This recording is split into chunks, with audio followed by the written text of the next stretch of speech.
everybody. Thanks for joining me today. My name is Vanessa with Ronquita Design, and I'm here today as part of the Waterloo-In-Place Live Event series with Waterloo Greenway. Today's live event will be me showing you how to make a face mask by hand sewing and also with no sewing at all.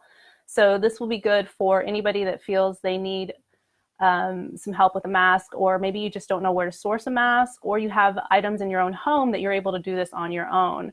So I'm going to be showing you two different versions today. It's going to be kind of like the old school cooking show way. I'll have some parts done, come back in with some finished pieces to kind of guide you along the way. However, I just won't have time to do all the hand sewing pieces in the whole video. So the first thing we're going to talk about is the hand sewing aspect. So when you're hand sewing, you need a few items. So you'll see you need here, let me show you my table. So you'll need some pins, or actually hand sewing needles, sorry. You'll need some pins to keep your fabric together. You can also use clips. If you don't have clips or any of these like sewing tools, you can also use paper clips, you can use binder clips. I've seen so many people use different things that you can kind of get creative with that you have at home. I just happen to have all these tools because I sew for a living. You'll also need some small scissors if you have any, just makes it a little easier. If you don't, regular fabric scissors are fine too. However, these can be a little bit too big and sometimes you can risk cutting your fabric. So smaller scissors are a nice thing to have. I will be using regular thread, just sewing machine thread. You can use button thread. You could also use embroidery floss if you wanted, but you can see the significant difference in how thick they are.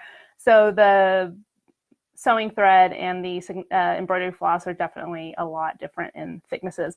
But this is more so for embroidery, embellishments, any kind of decoration, which you could also do on your mask. So I'm going to set that aside. Now I also have a chalk marker. This will help me make any marks that I need to have on my mask itself when I get to the sewing part.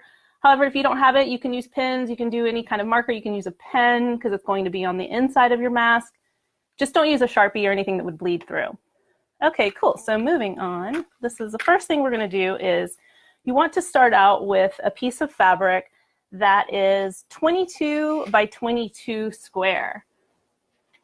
Now this will yield enough for 3 masks. So you think, okay, 22 by 22 does seem pretty large. You can see how big that is. However, you can get 3 masks out of it, so it's perfect if you have a family or friends that you need to make some for, or even strangers that you may see that don't have masks. Your delivery drivers, people at the grocery stores, people working in hospitals, whoever. If you want to do this, this is a great way to kind of get more for your more out of your fabric. So you want 22-inch squares. So this is 22 inches wide by 22 inches tall. And then what you're going to do is you're going to fold up from the bottom. Now this fabric has a direction to it because the mice are facing a certain way. Totally fine, it's not a big deal. Yours doesn't have to have direction. This is just a piece I cut. So you're going to fold up from the bottom about 7 inches, and you'll see that I'm able to measure here. This is at 6.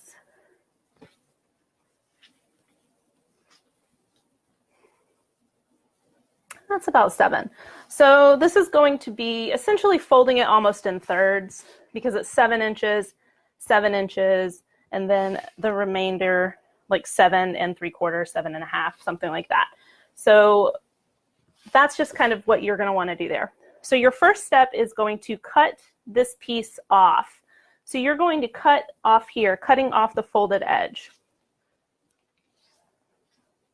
Now you can do it if you have sewing tools. You can use your ruler and your rotary cutter and just line it up and cut that off straight there. Not a big deal.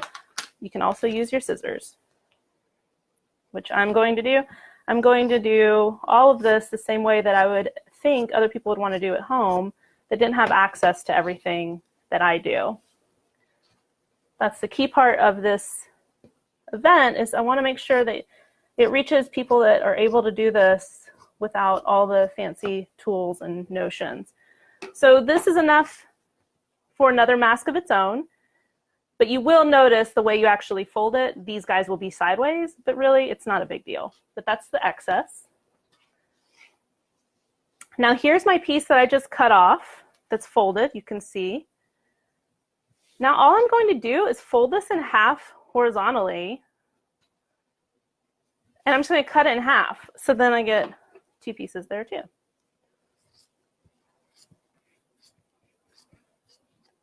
Okay, so now I have two pieces that are folded over in half. Now, again, I think I mentioned this last time, but just to kind of, if you saw my pillow cover upcycle class or workshop, what we did is you always want to make sure you have the right sides of your fabric facing each other when you're sewing, because you're sewing inside out. So this is the right side of the fabric because this is the side I want to see. This is the wrong side of my fabric. This is the part I don't want to see because it's muted and it's just not as vibrant. So I'm going to be flipping these right sides together. And you can see the folded edges on the bottom. So here's the folded edge. These are my 3 cut edges here. So this is the extra one. I'm going to put that one aside. So this is where we start. So this guy's going to go away because I've already started the process over here for y'all.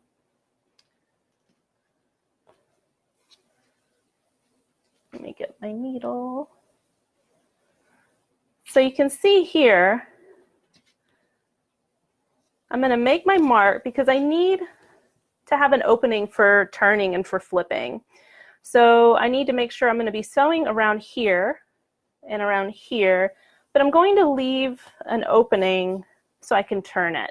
So I just want to mark it. Again, you can use a pen, you can use pins if you want. You can use anything to mark it so that way you know do not sew here. But just don't use a Sharpie or anything that will bleed through. So when it comes to sewing, there's a couple of other things you can do when it comes to hand sewing. There's all different types of stitches. Now, to make your tailor's knot on your needle and thread, I actually, if you don't know how to do that, I actually have a video on my YouTube page to show you how to do that I can share with you later. But that way, if you don't know how to make a knot on your needle with your needle and thread, I can show you that. But there are several stitches that you can do for hand sewing. So with this, you can just do your running stitch, your back stitch.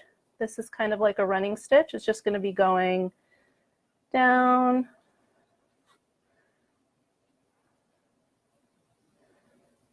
through, up and down. So essentially you're getting stitches that literally, it's a little hard to see, sorry, that literally just run across. So I'm going to do a few. However, I'm going to show you a different technique that might be kind of cool, that might almost make it a little faster. So when you go down, instead of pulling your needle all the way through the back side like this, which is usually what we do to get our running stitch, instead of doing that, you're going to, and then coming back up, instead of doing that, over and over, going down and up, you can actually, oh, and I caught my thread there. You can actually just take your needle, go in, and you can just do the tiniest on the back end, the tiniest little scoop. Let me move my camera a little bit. Scoop it up, come up, then go down, scoop it down, come up. It's a little hard to see, I'm sorry. Scoop it down. So essentially you can kind of see that I'm just picking up stitches and puckering them on my needle all at once. So it kind of looks like this, right? But then when I pull my needle through, there's my stitches. So it's a little hard to see kind of with the white light. Sorry, let me see if I can adjust that. So you can see here that I have a lot more stitches in place than what I would have if I would have gone up and down, up and down. So I'm able to just go through, pick it up, scoop, and you always want to go up and down, up and down. The section that you're exiting, the side that you're exiting is the same side you're going to be entering for the next stitch. So that way you don't do a loop around and get your thread caught. Again, you can see here, these are all on my needle. right here. And then I just pull it through. And there's my stitches. So there's that. And again, that would take a little bit of time for us to do the whole thing. So I'm going to show you.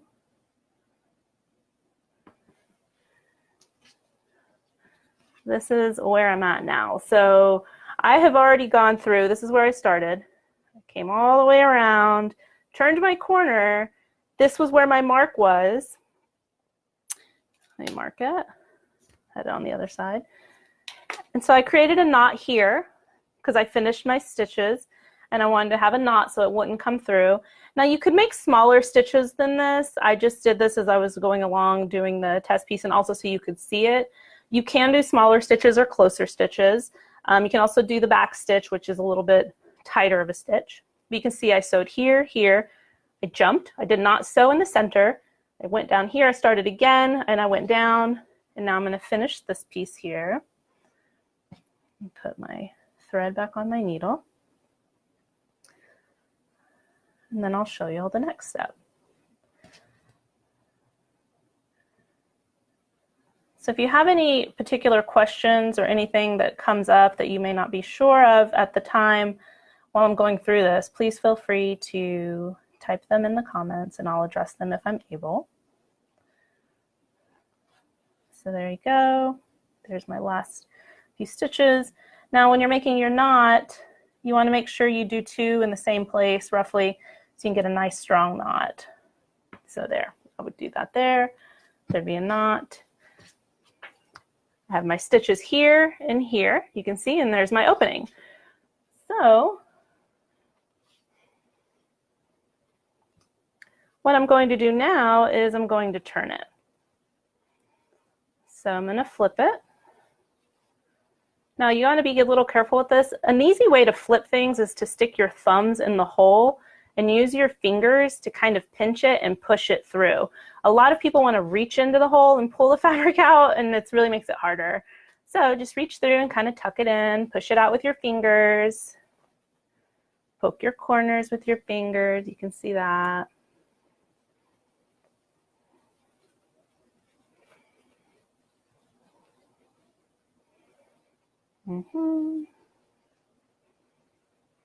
Get all your corners. You want to make sure all your corners are nice and poked out.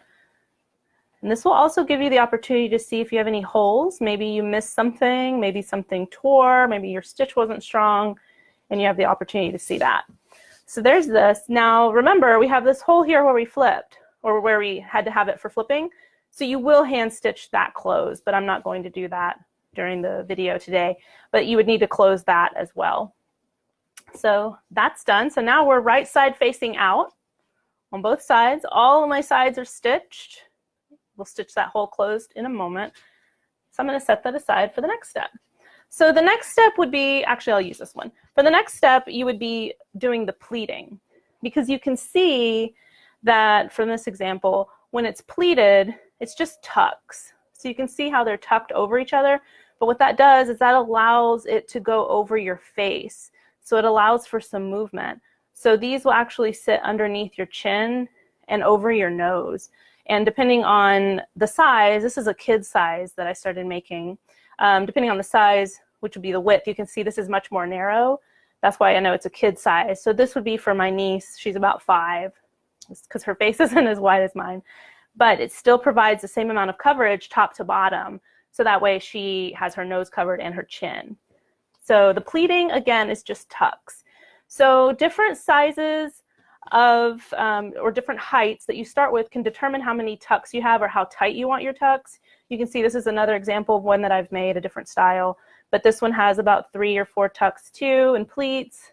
This one has the same. And then all you want to be able to know for sure is really the width and the height is the most important thing. So we're going to go this direction for this guy because this is going to be a little bit more narrow. The other ones that we have here are a little bit wider, and you'll see that. But the main purpose of this is to show you how to do the tucks. This was made with the leftover piece after I had cut the previous 2. So you can also know that with the leftover pieces, Sometimes it's more useful for a child's mask. It might be more narrow, but you can gauge on how wide it is based on your cutting and based on what you do.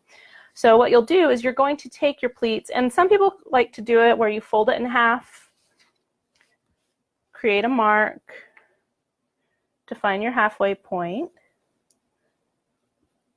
and then fold it again to create a quarter point.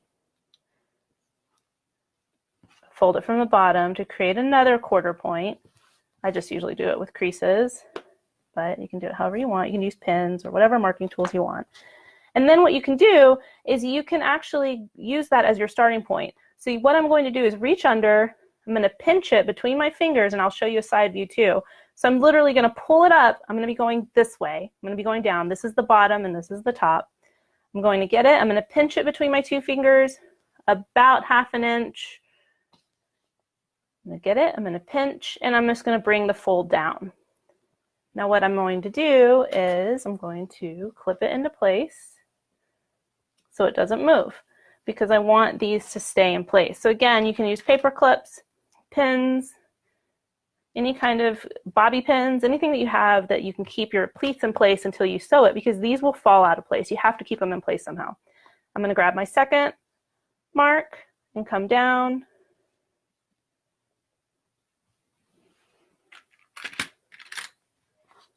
Clip again. Now, the nice thing about making your own masks is you can make them to whatever size you need. This one is going to be a little taller. It's going to be a little taller and narrower. The other ones can be wider and shorter. You do want at least a good amount of height of a finished, maybe like anywhere from 4.5 to maybe 6 inches at least in height. So that way it covers everything. So when it's fully stretched out, you've got a good amount of coverage. And then I'm going to take my third pleat, grab it, pinch,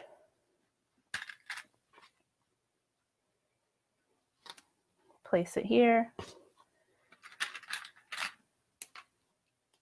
and go through like that. So you can see there that it's already taking shape. So what I'm going to do now is I need to stitch along these pleat lines to keep them in place, because when it's sewn, then you'll see how it like comes out like an accordion, and that's where it's able to actually cover your face. You can actually already see that there. So it's pretty neat. So I'll leave that there. And you would start stitching right there.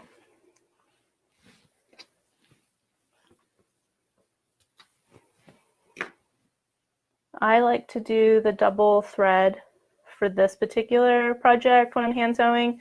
It's a little bit stronger. You could also use button thread. Button thread tends to be pretty strong as well. So you would just come up from behind, and I'm doing about 1/4 inch from the edge. It's about what I did for the hand stitching too, for the seam allowance, which is the distance between your stitch line and the cut edge or your edge of your fabric. So I'm going to be doing about 1/4 edge distance here because I want to get those pleats. So I'm going to do this stitch too, same type of stitch.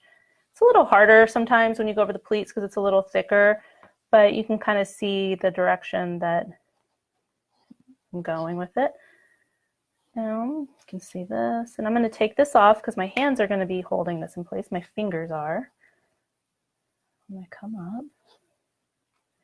Now I'm just going to do regular stitching here because it's so thick.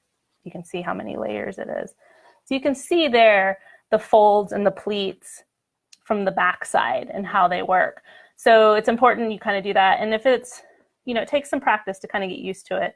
So just take your time with that in general. But you can kind of see the direction, like where we're going with it.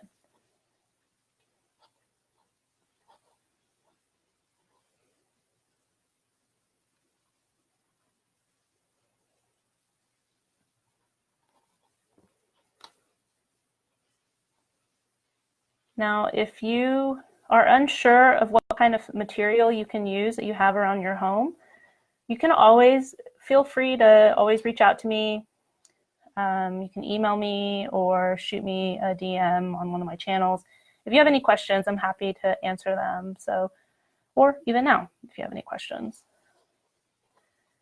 So essentially, I would be doing this. I'd be hand stitching all the way up and then all the way up this side. You don't have to go around the top and bottom. You're just going to go around the 2 sides to keep your pleats in place. However, if you wanted to go on 4 sides, you could if you wanted to create a specific look, and then you would be able to close your opening there. So there's that. And next, you can see, ta-da, I've already hand stitched almost all of this and almost put on the ties because I didn't know how long it was going to take me and I didn't want to lose time as I want to show you the other version. So for this particular version of the mask, you can see I used just ribbon that I had around the house. So you're going to want 4 pieces of ribbon. You can also purchase a pack of shoelaces. Shoelaces are really affordable and they're really long. If you get a pack of, I think they're like 45 or 54 or something like that inches long, you could just cut them in half and you would have plenty to have 4 ties. Your ties are going to need to be anywhere from like 16 to 18 inches in length. So that way you have enough to tie around your head. You need it to tie around the back of your head and then around the part of your neck for this particular one. So you can see here that I did my hand stitches and I also stitched on my ribbon on the edges. So I'm going to finish this guy here. Now you can use shoestrings, you can use ribbon, you can use anything really that you want to tie around yarn. You can also create ties out of old t-shirts. It's called t-shirt yarn or t-shirt string.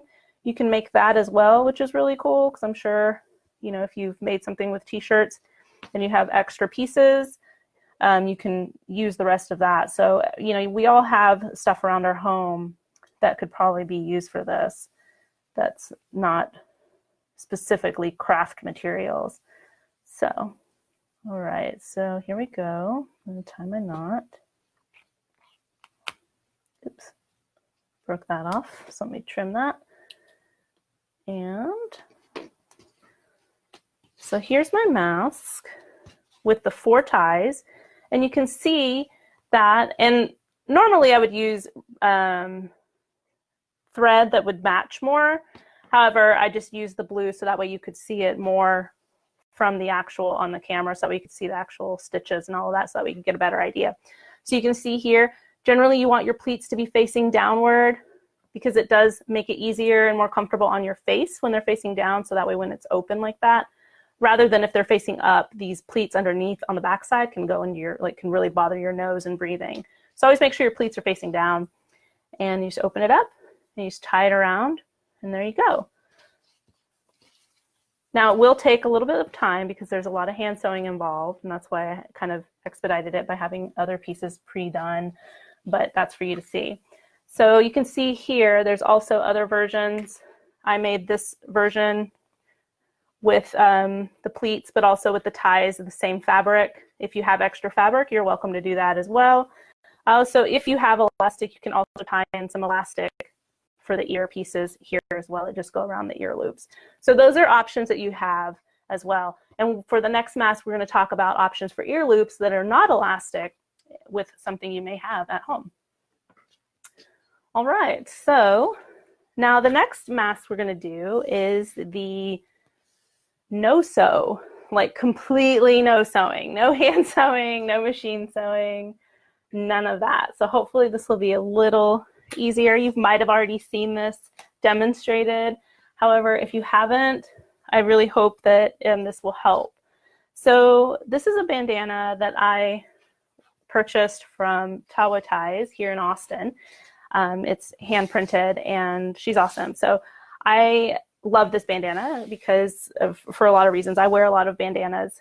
And so this is the perfect size. It's also 22 inches by 22 inches. That's why with the previous version that I just showed you with the hand sewing, you can also use a bandana that you get like at any store or you may already have. It's the same size. So I wanted to share that with you. It's like this is made for all the sizes. So this is the right side of my bandana. So I want to face it right side facing down. And then literally what you're going to do is you're going to just start folding it in. I'm just probably doing about like 2.5, 3 inches. I'm not really measuring. Just folding it in, folding it up all the way. This didn't come in all the way, so I'm going to make this a little bit bigger here, just because I want that to be tucked away. There we go. All right, good. So now you just have, seriously, like just one long tube. It's 22 inches long and just a couple inches high based on this. So let me get my camera straight. There we go. Okay, cool. So all you have to do with this guy is, this is where you're going to be using hair ties. You can find these anywhere. There was an issue trying to find them for a period of time because people were going to them so quickly for masks, but now I think they're more available, or you may already have some at home. So you would just use your hair tie, you just slip it on one end, get your other hair tie, slip it on the other end, and then you're just going to take one edge, one of these edges, you're going to open up your little piece here. See how that tube has a little opening? And I'm going to take this guy and bring him in and literally just like shove it in there. You want it in the innermost part of that little tunnel, so it's nice and secure. Now, the nice thing about this version too is that it depends on how wide your head is or how big your head is. You can make it wider or narrower. My head is kind of small, I found out, so I had to make mine a little more narrow, but it was great because I was able to do it and it worked and it was totally comfortable. And honestly, it's very surprising how well this fits. I wasn't quite sure until I did it, but it fits really well, and it does offer a lot of protection because of all the layers. It can get a little warm, but this is great if you have to step outside to the store, if you have to go somewhere really quickly and you're kind of in a pinch. So you kind of get that in there, get that to lay down, and then what happens is you put this on, and this can let me do it gently since I'm not wearing it. This can kind of open up a little bit on the back end and this end here, and then you put these hair ties around your ears, so these work as your ear loops. And honestly, it's really secure. It doesn't look like it would be, but it really is. And you can make it wider by opening it up a little bit here if you need to. Which you probably would want to make it cover your mouth. But all of that is just adjusted once you kind of get the rest of it down. This is just going to be narrow to keep it on here because I'm not wearing it. But this is a great way to use a bandana you already have and to actually make something work with what you already have in your home. Now, one cool thing that I wanted to share with you is the owner of Tawa Ties. She was just really excited that we were using her bandana for this because I love her bandana. And she's offering everybody that's watching this a 20% off coupon with the coupon code Ronquita Design 20. So it's a limited little coupon for y'all, but so you can get various types of bandanas from her site. So we'll have her Etsy site included in a moment. But these were the two bandanas that I was able to share with you. It was a pretty quick little project. You can see, again, I did do majority of this hand sewing outside of the project simply because I didn't know for sure how long it would take. But you can see here that through one bandana piece, you were able to get 3 bandanas out of one 22 by 22 inch square so those would be great for your family. So now I have extra ones that I need to finish. And then with another bandana that is 22 by 22 inches, you can actually get one nice thick bandana. This has several different layers because of the rolling and the folding. And the nice thing about it too is you don't have to cut it, you don't have to sew it. You can just take this apart and use it again as a bandana if you want again later. So nothing with the no-sew one is permanent, so it's pretty nice so that you don't feel like you have to make any long-term commitments. So let me show you. I took my other one off, but let me show you this one that I just made. So you can see here. If you have glasses, it's best to put it underneath your glasses so you don't get the fog. If your glasses are sitting on top of it, you won't be fogged up. So just tie it back here. And then you can see the pleats, they're able to be pulled down underneath my chin. And there you have it. It doesn't go too far back because they're not super wide. You can make it wider if you want, but the main thing is that it's covering my nose and my mouth and underneath my chin. So these are two great options for you. And if you need more ideas on how to make a bandana out of other things from your home, again, feel free to reach out to me with any questions, any comments that you may have. And I'm happy to send any other information if you don't happen to have anything like any fabric or any bandanas at your home. So that was a pretty short series or pretty short event for the series today. I really want to thank you all for being here. Waterloo Greenway is a great organization. They're a local nonprofit here in Austin, and they're working with the city of Austin to create 35 acres of connected green space in downtown Austin along Waller Creek. So they're a very important organization, and I'm glad you're able to follow them and check them out. So I also want to thank the partners, or I'm sorry, the sponsors for Waterloo Greenway, the BBVA PAL Foundation, the Susan Vaughn Foundation, Waterloo Sparkling Water, and the Word Foundation. So if you have any questions or would like more information on my sewing classes or lessons, please let me know. You can follow me on Instagram or Facebook as Ronquita Design. And also feel free to DM me anytime if you have any questions or just seeking advice. I also want to thank Frida Friday and the committee and the whole team for referring me to Waterloo to do these event series. I really am super excited and glad to be here again. So hopefully I'll see you again soon. Let me know if you have any questions. Thanks. Bye.